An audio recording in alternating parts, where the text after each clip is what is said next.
Hi, my name's Dr. Esther Cole. I'm the founder and director of a multi-award-winning international team, Lifespan Psychology, the Diverse Practice. I'm a consultant clinical psychologist, life coach and therapy business coach, and the first Black clinical psychologist to receive the BPS Early Career Award. I run individual and group coaching sessions for therapy bosses aspiring to build their team. BOSS stands for Business Owner Support Squad. Welcome to the Breaking Through Therapy podcast. This is the only podcast that supports you to come on the show with your therapist at least 1 year later to talk about the breakthroughs that you've made along your journey and its impact on your life ever since. So this is the Mental Wellness Podcast for people interested in having talking therapy, professionals who deliver talking therapy, and everyone in between.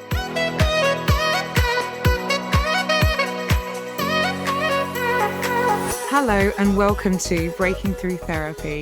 It gives me so much joy to bring back on the show Kaly, who was an amazing guest on our 10th of March episode. And that episode was called Inner Child, Regaining Your Power After Birth Trauma and Postnatal Depression. And we're also joined today by Helen Viana, a passionate psychodynamic psychotherapist with over 20 years of experience supporting children and their families on their journey to emotional well-being. Her approach acknowledges the profound impact of early experiences and early intervention on emotional development.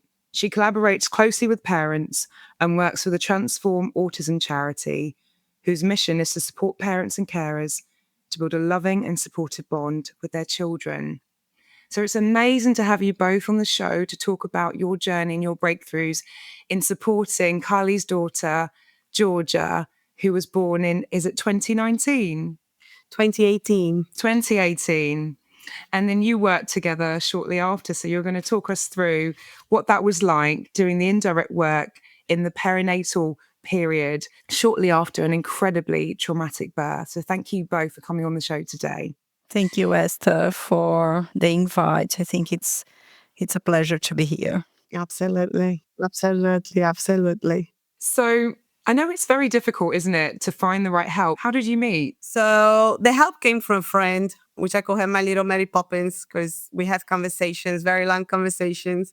And after speaking to her and say that I had some different physical and to me look like mental issues, I don't know if I would put it like that, because correct me after, she's a professional. Like a normal parent, I would say, my daughter is not answering to me second way. When I would speak to her, she'll run away. She's not answering to some certain, commands in what you think. And then we had many other conversations till to the point that she got to me and said, I think you need some help. I think you could do with some help. And that's when she introduced me to the amazing Helen that help us in so different dimension, actually, which we spoke about that many times, actually bonding with my child. So Helen, obviously a really profound time to have a child during the pandemic. Can you tell us what you remember about the kind of early conversations that you had with Kaly about her daughter, her new baby? Kaly came to me when her daughter, I think, was almost 2 years old. So we had our initial meetings where I usually assess the case. So we had a few interviews with her and her husband, Kaly and her husband, just to get to know the family history and everything that had happened to them. And through these initial meetings, I knew that Kaly had a difficult birth, very difficult birth, very traumatic birth. And I also realized that her daughter went through a very traumatic birth. So that was, I think, the first red flag for everyone. So Kaly came to me with lots of questions about her child development, which was for us the main reason why she was coming to me at that point. We first, I think, started talking about the very concrete and clear things that she was bringing to me. I think my first thought was, okay, we need to try to listen to that family and see how I can help with them right now. And then we are going to go and back to the trauma at some point. But at the beginning, I had to listen to them and help them to ground, to understand what was happening to them at that point in their lives. That's extremely helpful description. And I think this might be very new as a type of therapy to people listening, because what we're describing, how we can support a child of 2 or a family in the perinatal period and what that therapy looks like. Because traditionally we're used to like Freud, aren't we? And you're a psychodynamic psychotherapist. So the idea of like the client lying on the couch and being analyzed, but how do you do that with a baby or a toddler? And so it's amazing that you're coming to talk about how we can work with a 2-year-old where we're concerned about, our child's development and so on. Yeah, it's interesting that you were saying that. But if we think about Winnicott, he worked with families. He worked with moms and kids, with parents. If you think about Anna Freud, she worked with families. So there is something very important there that as therapists, we need to just keep in mind, as psychodynamic therapists, we need to keep in mind that the work with family is very important and the early intervention is even more important. And the reason I'm saying that is because we know, and as a psychologist, you know, how important the first years of development, the brain development, is so important for a child. So we have a very important window to work on. So if we can bring the principles of the psychodynamic work and then manage to work with parents, we plant a seed that can grow stronger as a tree for the whole family. So I think that was that's the main way of using the psychodynamic thinking and applying to the work I did with Kaly and I do in my practice. That's really helpfully explained. Thank you so much. And so, Kaly, what did you notice in terms of behavior and development? Obviously, after extremely traumatic birth, where you both almost didn't make it, what did you notice in terms of behavior and development? It was very hard even to leave that moment at that time that I was. So it was only after therapy that I could see that Georgia was having a difficult time doing simple things. Like Georgia didn't crawl, for instance. She couldn't crawl. Also, during the labor and with everything that happened with her, she was born with forceps. I would just highlight very quickly, she traveled a lot. She suffered a lot while she was inside the belly. And while we're trying to deliver her in labor, the preeclampsia, we all know that the baby suffered a lot through that time. She had the umbilical cord around her neck. She was pulled out with a forceps. She got stuck. She had her right shoulder dislocated. So much happened for that little baby. And what is supposed to be a happy moment became a traumatic moment. So me connecting to that time was super hard. So we are just trying to survive. We were trying to survive. I was trying to feed. I was trying to breastfeed. I was trying to do everything that a mother's supposed to do in the eyes of society. I realized that all the other babies, whenever I would take Georgia to a play group, I would notice there would be different things that it was different from the other children. For instance, the right side of her face was different. She would have the right side very swollen. The right arm wouldn't go. When she would try to close, she would fall.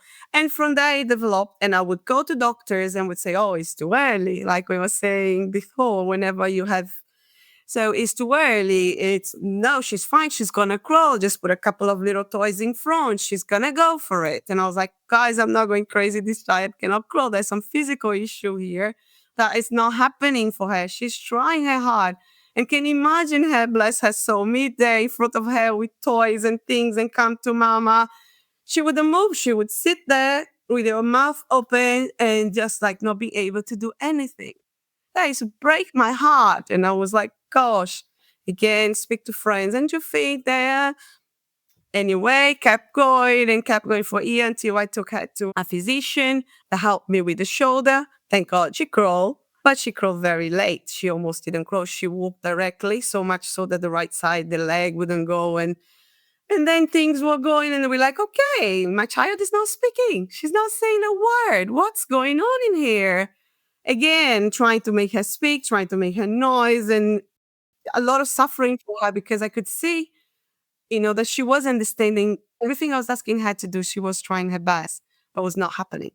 There was some bit that was not connecting.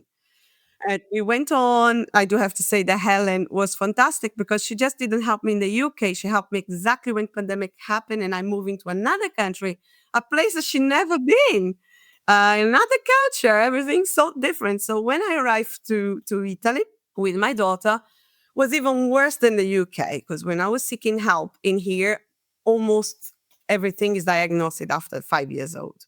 So whenever I would take her to a pediatrician, I would say, look, my child doesn't speak. She cannot say mama. She can only say baba.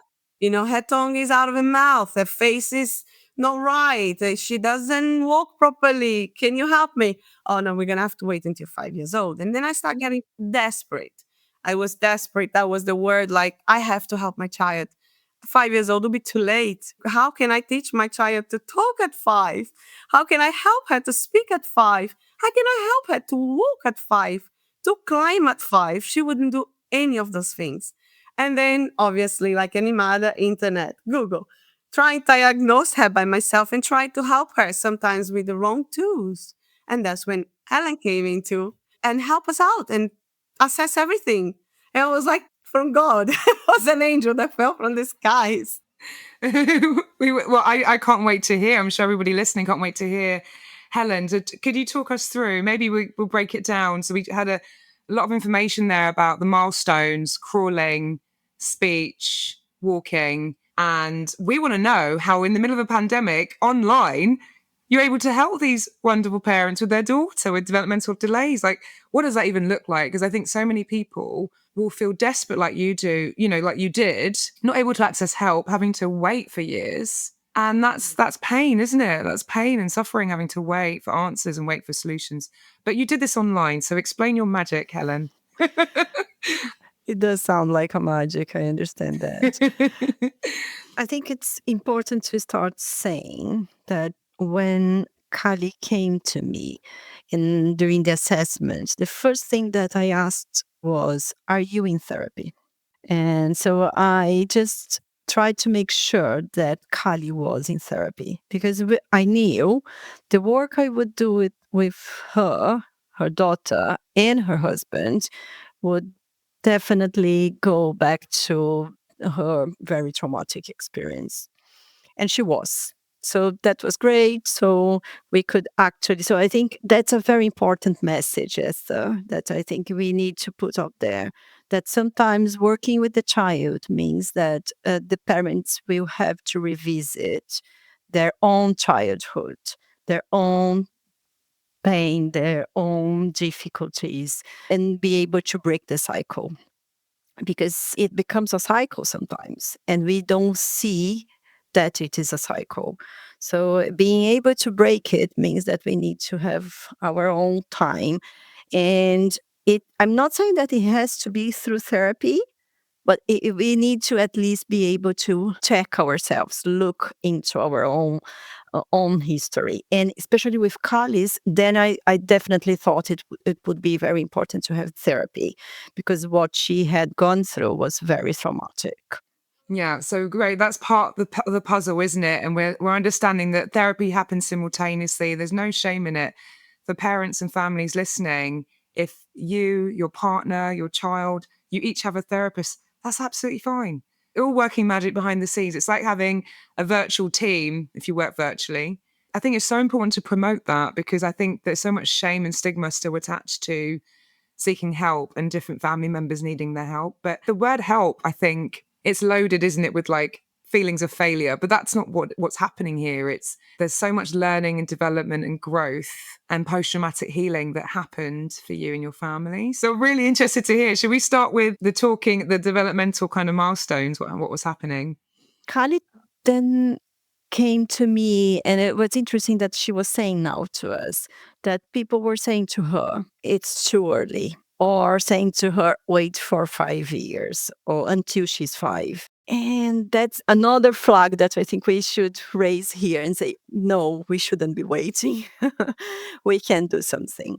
So even online and during the pandemic. So at the beginning, Kaly was here in UK. And if we were not in the pandemic, I could see the child. But because during pandemic, we were not able to do it, we decided to just do it online. And the way we do it is we establish that the work is going to be done. I established that the work would be done by just working with parents. So we had weekly sessions, same day, same time, in the proper format of any sessions. And they would bring things that were happening with her daughter. And we would then work on the things that she was bringing to me. And I decided that we would work on what was more important for them. So she mentioned the physical aspects. When she came to me, she was walking already, but she had a delayed development even in her walking. So she walked, but she didn't run as much, or not running at all. A slow movement, not climbing. She wasn't exploring playgrounds. So I then helped parents to connect with where she was in her development and what we could do.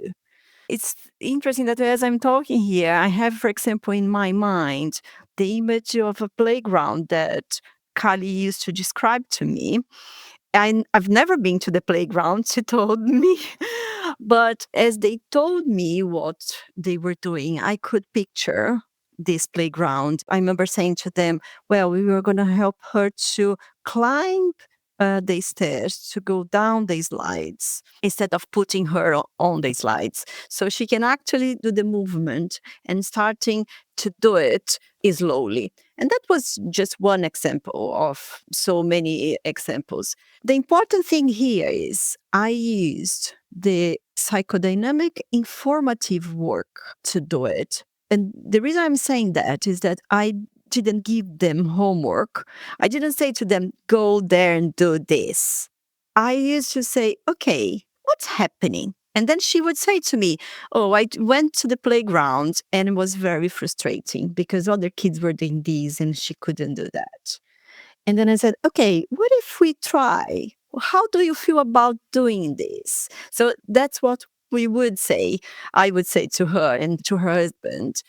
And then they would try and bring to me in the next sessions. And then she would say, but it was very hard because I could see. And we would talk about the hard feelings, the frustration, the anger, and then the birth would come. The anger about the birth and the things that she had experienced in the birth. So she could have a space to talk through the traumatic experience and bring it into her daily experience, but then as if she was trying to revisit what happened to her and her daughter in the past, but bringing it to a different stage in the real moment with her daughter. Yeah, so it's the processing of the trauma, but how it's impacted your daily life, what that means on a day-to-day level, her motor function, her social interaction, her speech, but now what we're going to do about it. Okay, let's take a pause there. Come and have a free 15-minute consultation with one of our incredible multi-award-winning practitioners at Lifespan Psychology, the Diverse Practice. We're a multicultural team of doctorate-trained psychologists, psychotherapists and counsellors offering assessment, evidence-based talking therapy, coaching, training and consultations. We now also offer ADHD assessments in person and online. We work with a range of corporate, commercial and holistic companies and accept private medical insurance, referrals from the NHS, social care and rehabilitation companies. We also offer a range of fees for self-funding clients. Contact us at info@lifespanpsychology.co.uk or www.lifespan-psychology.com and follow us on our various social media channels in the show notes. Our clients at Lifespan Psychology are our true award winners. We're here because of you, we're an award-winning team because of you, and we're inspired to be the best that we can because of you. as a parent, we do a lot for our kids. And sometimes out of love, you do more than what you should do. For instance, I would see that she was struggling to climb a step and I would just pick her up and put her up there because I couldn't see that crying. That was breaking my heart to see her sitting there and not being able to and looking at me like, Mama, help. Having the help from Helen of how to help her, it gave me power because I was feeling powerless when I was either picking her up and putting her there, or when she wanted to speak or she would run away because a child would come to her and say, hey, I am Mary. What's your name? And she would be looking at me and making sounds with her mouth. And I would be like, her name is Georgia. She's 2 years old. And like any mother would do. But, she would also look at me like, okay, I can't do this. I would like to highlight that because she gave us a power of being parents, of being behind her, not in front of her, of opening the world for her and say like, we're here, we can do this.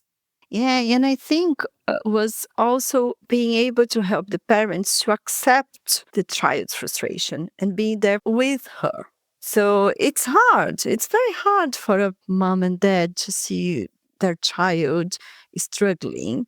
And then it's the natural response. You go there and do it, or you go and fight. But sometimes what the child needs is just for you to say, okay, I understand your frustration and I'm here with you. We're going to do it together, but I'm not going to do it for you. That's amazing. That's an amazing distinction. I'm not going to do it for you. I'm going to do it with you. With you. And you're going to get there. One day you're going to get there. And you don't have to get at the same time as everyone, but I'm going to be right by your side when you're able to. Exactly. Absolutely. And, we all know that we don't bring children up alone. And we had grandparents that were asking questions like, why she doesn't like me or why she doesn't speak to me. And I'm like, she doesn't just speak with you. She doesn't speak with anybody. Only we understand her because we understand. But, it's like, why she doesn't like me? Why she doesn't, obviously there'll be refusal for so many different aspects.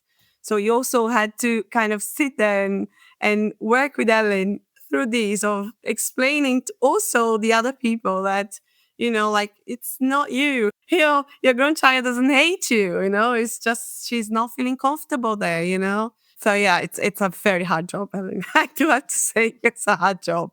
Sounds like you had an amazing working relationship. Did you want to say something about that? Yeah, no, I was just about to say that's another very important point. I don't work alone. So when I see that the child needs any kind of help, I then refer the child for things. So I referred for physiotherapy, but as we said, we were during the pandemic, so lots of things. So then I said, okay, as we won't have the access to physiotherapy at the moment, so let's get out to the playgrounds. And then I help parents to think about, well, okay, let's give the maximum that she can get from the contact with nature, climbing, doing all the things, socializing as much as possible. So that's one side. And from the speech therapist point of view, again, I referred Georgia for a speech therapist. She had an assessment. The speech therapist advised them in a few things, but asked them to wait for a little bit more. And again, we worked together. Okay, we need to wait, but we won't wait quietly. We are going to wait speaking Doing and something. talking to her and reading books and listen to stories and connecting with her, eye contact and listening to her feelings and helping her to understand her feelings. I remember the potty training period, wasn't it? Yeah, because I remember I would tell you, Helen, but she can't tell me. She won't speak. And I remember you saying that to me. She can't speak just with her mouth. She can speak in very different ways. Remember that. And that stayed with me for my whole life because I'm like, it's true. Like we sometimes expect words out of our kids' mouth that sometimes they can produce, sometimes they can't. And just like, there's different way of speaking. Let's look at that. I'd love to hear about that because I was going to ask you, I ask everybody on the show what the 3 breakthroughs were, but regarding potty training and not being able to talk, can you talk me through what was the language, the body language or the gestures, or what were you picking up for your potty training experience? I love that. You go, Helen, because I love everything that they approach, because I see parents now going through that and we have friends and, and they would tell us, oh God, we just took the nappy and the whole house is wet. And we didn't have the approach because it would be very hard, because she wouldn't say, Mom, I need potty. Mom, that wouldn't happen. So I remember we talking about potty for long before, like, oh, when you go to the potty, I was like, what do you mean I have to go to the bathroom and take my daughter? What do you mean? Like, What did you come up with, Helen? Yeah, so there is something that I always work with parents in general that's called pre-potty training. So the pre-potty training is something that we can start working when they are babies, to be very honest. It's about body awareness. It's about helping the family and the child to recognize what's the child trying to communicate and what's happening with that body, and trying to help the child to be aware of their body. So that's a very, very important step. We don't go there and just remove the nappy. We talk to them. And it doesn't matter. That's exactly what Kaly said. It doesn't matter if they're using words or not. I strongly feel like we should do the potty training itself when they are almost 2 years old. Every child is different. The reasons it must be that age, but usually around 2, I think, is the best. But we can talk about pre-potty training since they are very young. So the pre-potty training is about their body. So when they do a wee in the bath, you say, "Oh, look what's happening! I see a wee coming out." I love this. This is great. Yeah, or you're gonna change the nappy and you see that the nappy is warm and you say, "Oh, it's warm here. I think you've just done a wee." Or you're gonna change the nappy and usually you just quick change and get rid of the nappy, and then you say, "No." You stop and say, "Look what I've got here. That's a poo. It's a big poo or a small poo." And you just normalize and make it part of their family's life. And then when it's time to go for the potty training, we have a language around it already. We are all interconnected, and it's not strange. It's not something the families fear it as much. And then the child, of course, which is so much linked with the family's feeling, will not fear that it as well. So the pre-potty training is a very important process that we all should go before we actually go to the potty training. And we did it with Georgia. And yeah, so Georgia couldn't say the words for us, but then parents could actually connect with her. Kaly did a brilliant job by connecting with her child and being able to say, "Okay, I can understand you," or "I can't understand you, but okay, it's fine. We are going to do it." We are going to do it together. Again, it's about we don't need to understand you all the time. Life is not like that. We won't understand our teenager kids all the time. We will have to just accept sometimes, okay, what you're saying to me is quite hard to understand, but I'm trying my best and we're going to do it together. So that's the process. Fantastic. Really helpful. Normally it's 3 breakthroughs. We've already talked about improved communication, understanding her developmental needs and coming alongside her and supporting her, but not doing things for her. Any other breakthroughs that you wanted us to explore today? I think being a parent, actually, I would like to highlight that one, because as I said before, when you have a child that has so much needs, you tend to do a lot for them and not being helpful in so many aspects. I remember removing the pacifier was another one that was very hard for her. Obviously, she had a lot of communication issues. She had a mouth physical issue, palate really high, and the tongue was, outside. So many different aspects. And obviously, the dummy was not helping at all. And we need to remove that one. And for her, it was like losing an arm. But I remember that Helen helping us and how can we do this? And I remember telling a beautiful story that I said, Helen, this is what I came up with, which I told her that in the sky, all the stars, she used to have a little pacifier that used to light in the night, and she used to love that one. And Helen said, which one does she love? What color it is? Let's imagine how is this dummy. And I was like, okay, lights in the dark, it's this color. And she used to call it Pepperly. So we're like, let's make a story. I was like, wow, what I came up is like in the stars in the sky, they light up because the dummies, they go at some point. Because if the dummies wouldn't go, we wouldn't have stars in the sky. So when we let this little dummy go and this pacifier go, he's going to light up there. And I was like, it's not going to work. Anyway, we did it. And again, what Ellen said, we spoke about this many times before. One night she looked at me and she said to me, Mom, I'm ready to let my pacifier shine in the sky.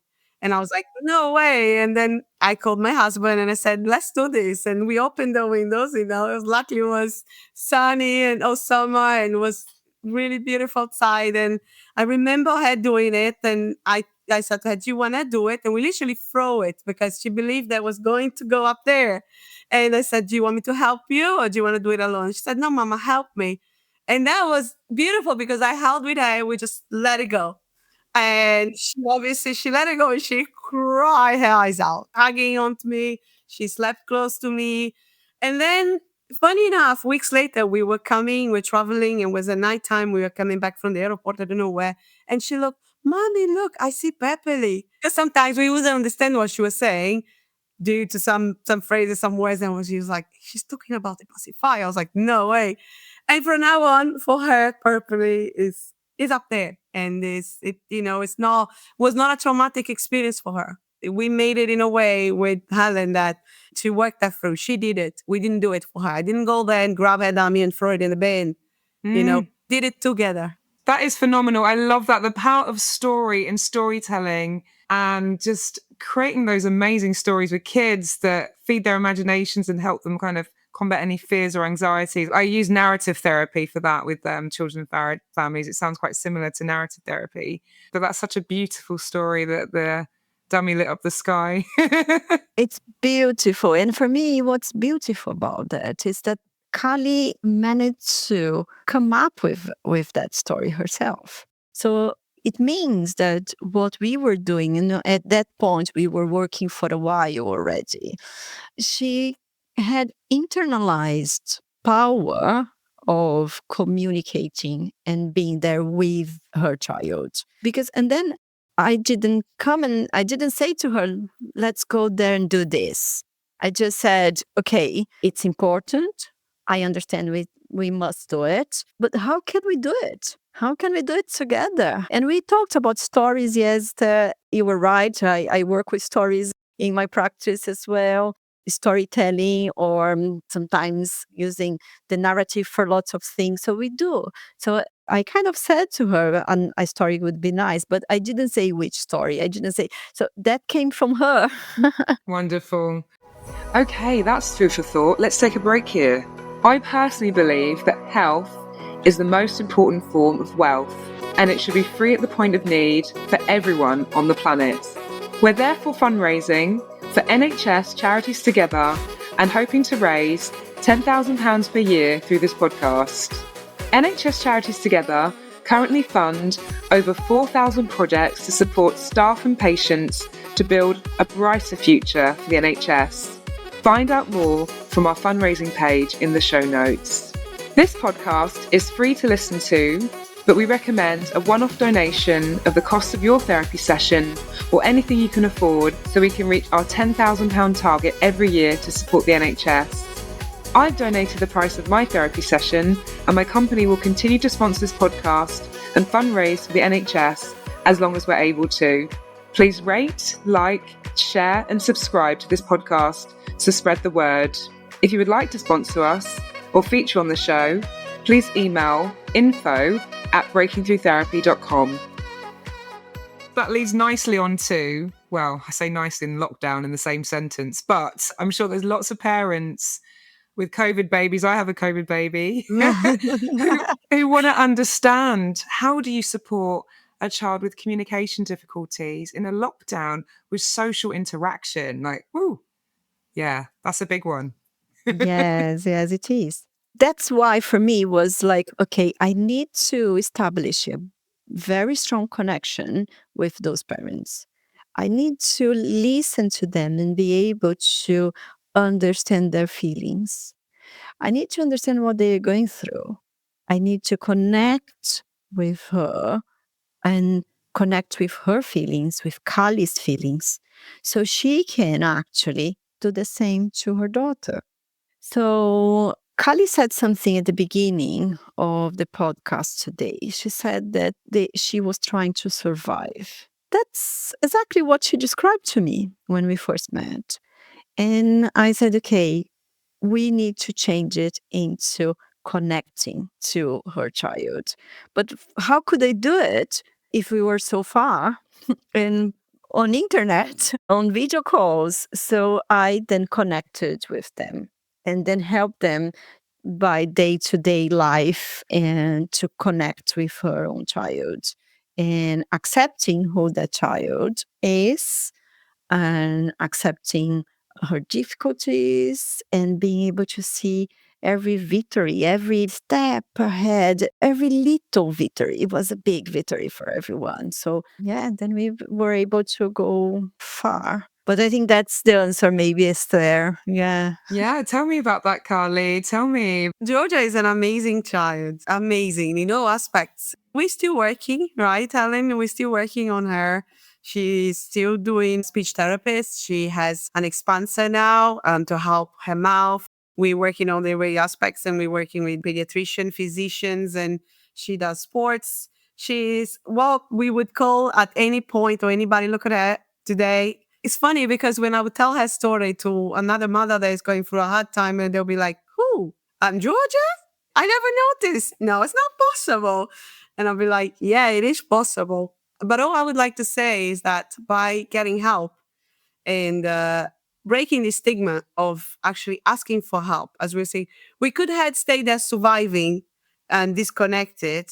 Instead, this journey became a whole different thing because we had this person here that came into our family and helped us out. And then it's amazing because we were there not having the tools. We could add, as we say in Italian, in Italy, my husband and I, we have a way to say that we can either do it complaining or we can do it singing. So, we were there complaining when we met Helen. We're like, "Oh, this is not working. That's not working. This is not working. What are we going to do?" Instead, they're like, "Hey, this is not working. Okay, what are we going to do? We're going to work on it." But it's like that. It's a lot of emotions, a lot of work. It's the biggest job you're going to do in your life. And having this help, whenever there is, whenever I have a friend now, I always text like, "Contact Helen." She's a solution. It's funny, I know, but it's like, have a chat. Have one section. Have one, and then you get out of the section and say like, "Nah, this person can't help me." Or you go and say like, "Oh, it makes sense some of the things she's saying. Maybe I will have a chat with another friend and see what she's saying." Or what I would like to highlight is that, today, looking at Georgia and the job that we did with me, first of all, as you mentioned, and with Helen coming into our family, which she didn't work just with me, she worked with me and my husband.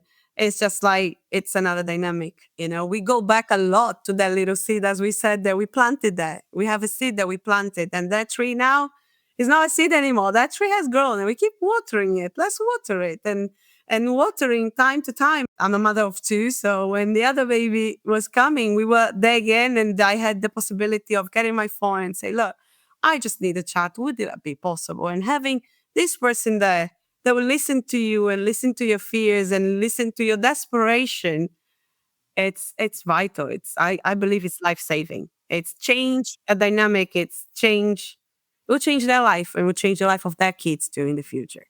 Absolutely. That intergenerational pattern or trauma or what we pass down from generation to generation, how we stop that. And it's getting the village, the community, whether they're in the same country or whether they're online, getting the support and resources around our children that in modern society, you're made to feel a failure if you can't do it all yourself, particularly as a mum or working mum, but it's not one person's job ever. It's never been a one person job. So it's amazing to hear you say that.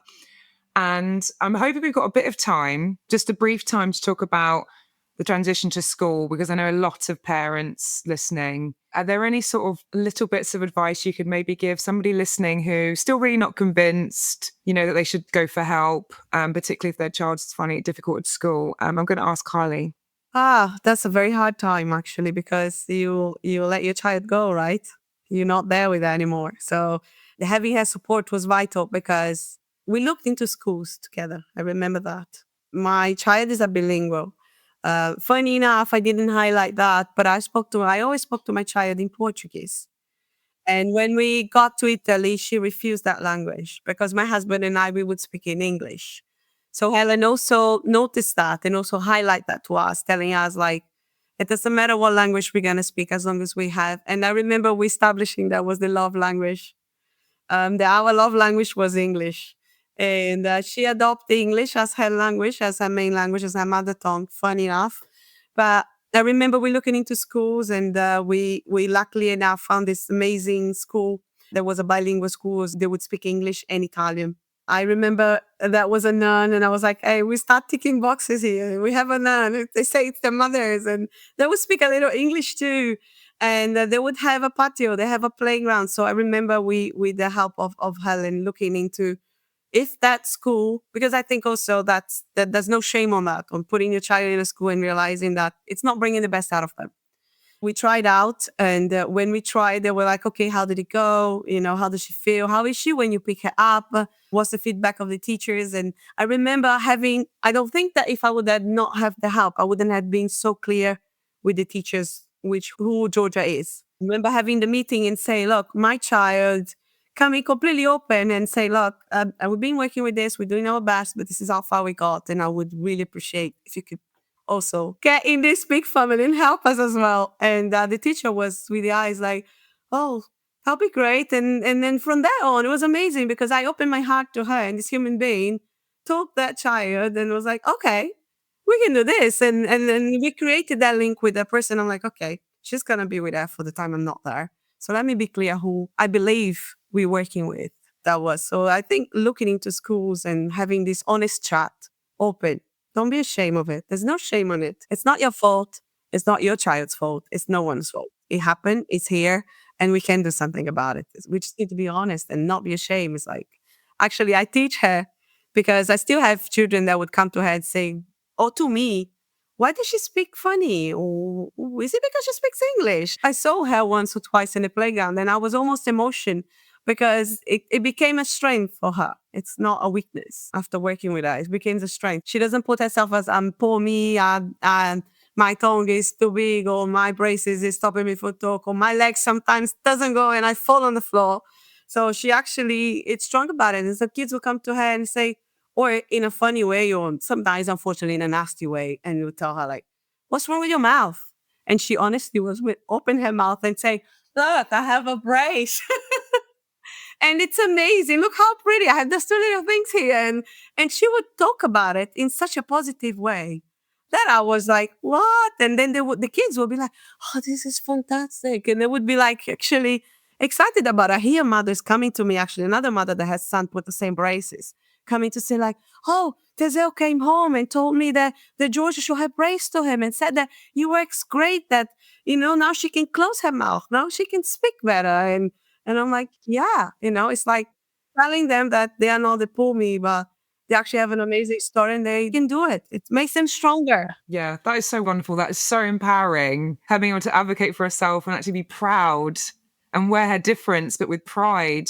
Yeah, the leg, sometimes, bless her, she climbs the stairs. Depends on the day, the mind, and the leg doesn't go. Especially, I was like, oh boy, is she's gonna, because it's there. Funny enough, I was like, here we go. When she goes to school, there's steps to come up.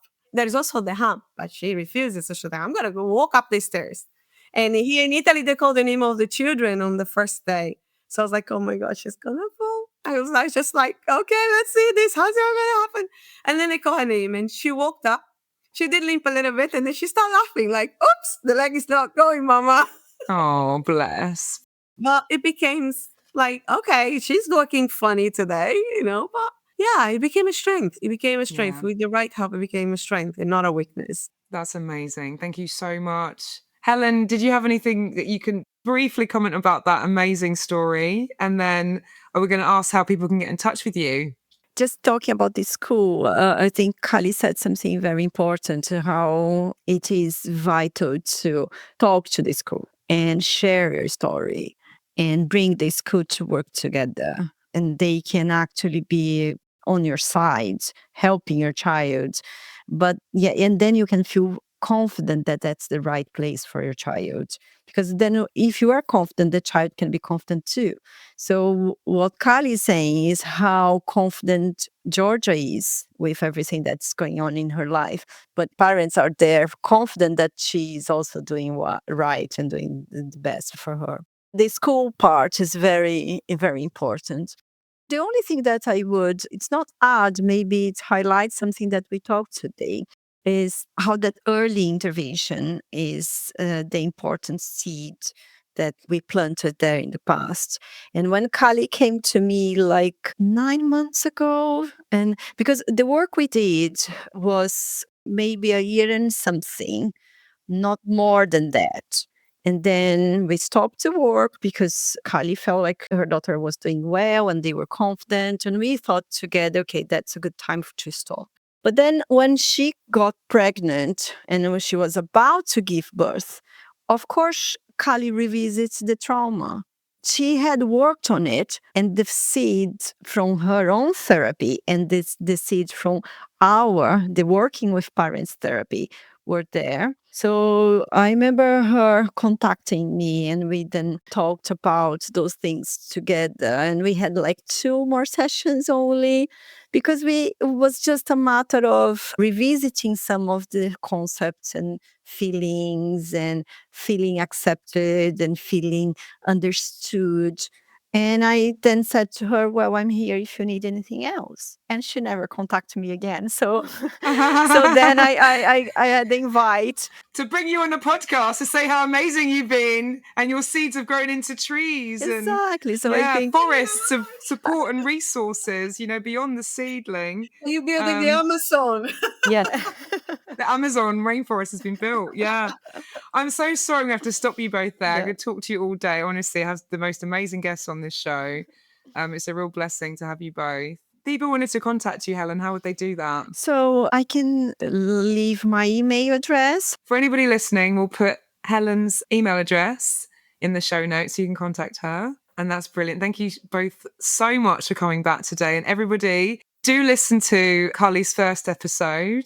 It's just mind-blowing just how much post-traumatic growth there was from your first birth to your second birth and how actually you enjoyed it and how energizing and empowered you were for your second birth. So I think everyone needs to go back and listen to that episode for sure. Thanks again. Yeah, thank you, Esther, for the opportunity. Thank you. Thank you. Thank you. And thank you for the amazing work. Thank you.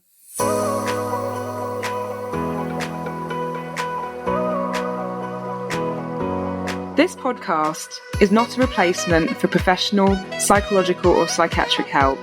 You can book an appointment with our team on info@lifespanpsychology.co.uk, but we do not provide a crisis service.